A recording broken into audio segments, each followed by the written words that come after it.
শেখ হাসিনা যে বদনাম করলো এই লোকটা, এই লোকটার নাম কি? এটা কে?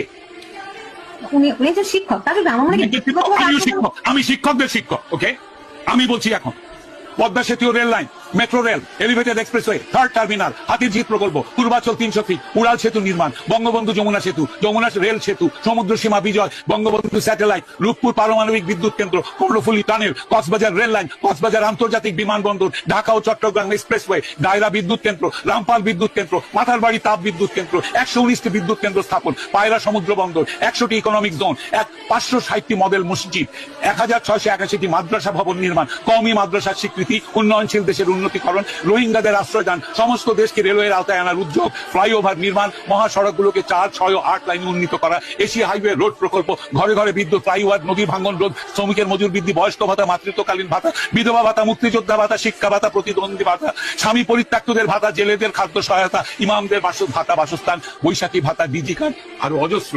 আমার দম কুলাচ্ছে না এতগুলো পড়তে। 15 বছরে যদি এতগুলো কাজ কেউ করে থাকে, তাকে কোন চক্রান্তকারী এই টাকা পাচার করার দেয়? আর সে যদি ডিক্টেটর হয়, খুব ভালো করেছে।